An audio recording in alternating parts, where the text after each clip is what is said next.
I grew up in Santa Ana, California. Was born there. I went to Santa Ana High School. My mom and dad went to Santa Ana High School. My grandparents did. And when I played every sport there, played football, basketball, and baseball, and it was a very large public school.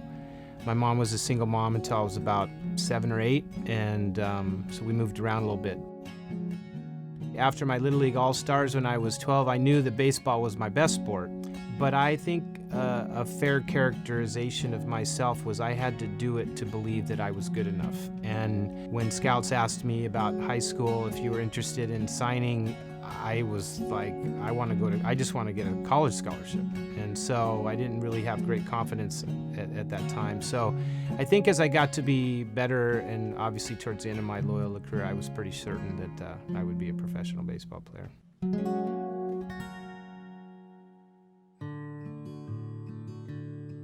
My parents were thinking more about education than a launch towards professional baseball, and they both thought that I would have a better chance to succeed at a smaller school and be a bigger fish in that type of pond. It was the right decision for me because I got to play from the very first day. I was the starting center fielder. I started center field my first game as a freshman, and I batted third, I think, just about every single game I played at Loyola for 4 years. We knew that if myself and Tim Layana came back to school, that automatically we would be a top 5 team in the country. I was drafted by the New York Yankees, and Tim was drafted by the New York Mets. Chris Donalds was a first-round draft pick a couple years later. Jim Bruschi played in the major leagues. Jim Holleran, Damon Bonifant. We had some great guys, great players, Carl Fraticelli, Jim McEnany. I just think that that's galvanized this group, and we're like, here it is, this is our chance. And we really rode Tim Layana's right arm right to the very, very end. And it was a magical group of guys. Bill's greatest strengths off the ball field was just his desire to be, he was pretty much a perfectionist off the field as well as on it, but his desire to be a great person, a great student, and sometimes it was probably almost to a fault. He set an incredibly high standard for himself, and if he didn't live up to the standards that he thought that he should achieve, I think it really bothered him. But it provided the people around him a tremendous example of to set your goals high and work as hard as you can to achieve them. Fly ball into left center field. Ball is deep and carrying well, and caught by Billy Bean in center field. Can you believe it? I was drafted by the Detroit Tigers after my senior year, and I got to play for 2 Hall of Fame managers, Tommy Lasorda and Sparky Anderson. The Dodgers were the second team I played for, and then ultimately I played for the San Diego Padres as well.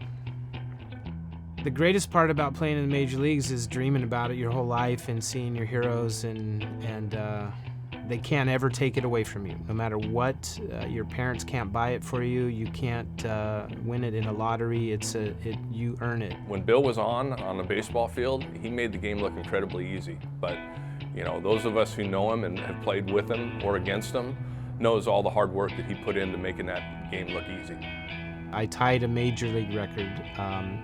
I got 4 base hits in my very first major league appearance, and that was an unbelievable, incredible day that in many ways was too good to be true. The 0-1 pitch, drive deep to right field. Tarnum will have to play it off the wall.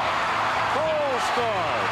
Brookins stops at third, and Bean has his second 2. When you're living your dream and you just want it to stay alive one more day, it's hard to appreciate it.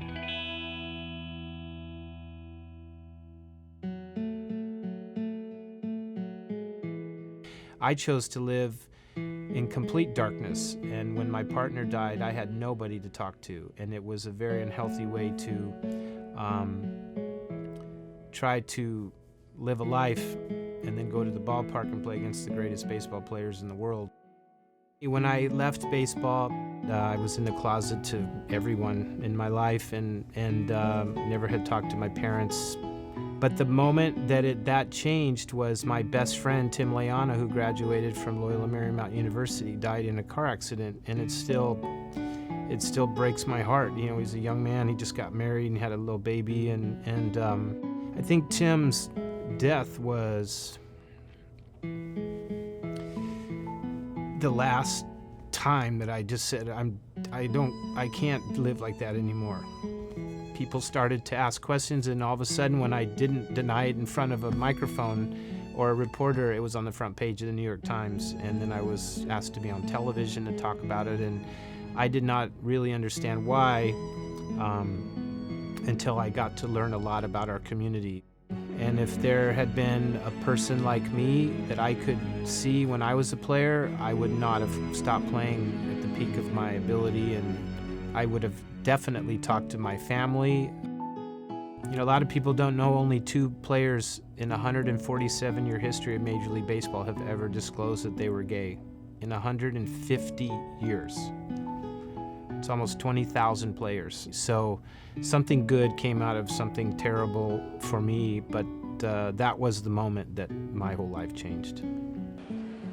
We are proud to announce our hiring of former Major Leaguer Billy Beane as a consultant who will serve as Major League Baseball's first ambassador of inclusion.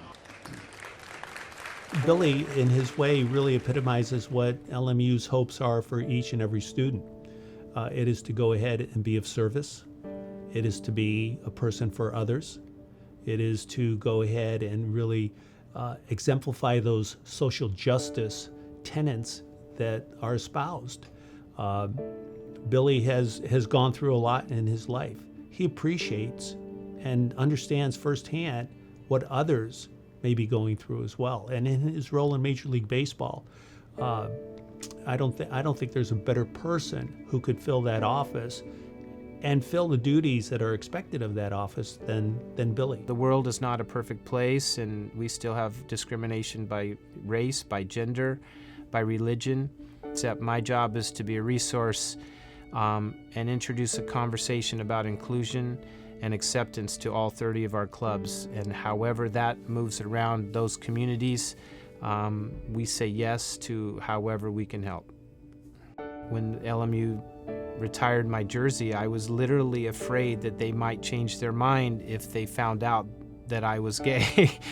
Even though my story had come out publicly, and I didn't think that it would matter, or it didn't get that far across the country or something silly. Being able to go ahead and recognize him with the retirement of his jersey was just one way to, again, recognize his accomplishments and to also begin to tell the story, set the legacy for the baseball program. I'm fiercely proud of my experience there, what our baseball team was able to accomplish, but that I graduated from the university. I'm basically born and raised in Los Angeles, and it means home to me. So it means everything in the things that I try to do. I have compassion and empathy for everything in a way that I think being on the outside as a gay man who was closeted for so long makes me respect everyone's journey in a way that is the simplicity of wanting to feel connected or loved or appreciated and safe. And I think that it doesn't matter what race or gender or religion or sexual orientation or your gender identity, we all want those 4 things.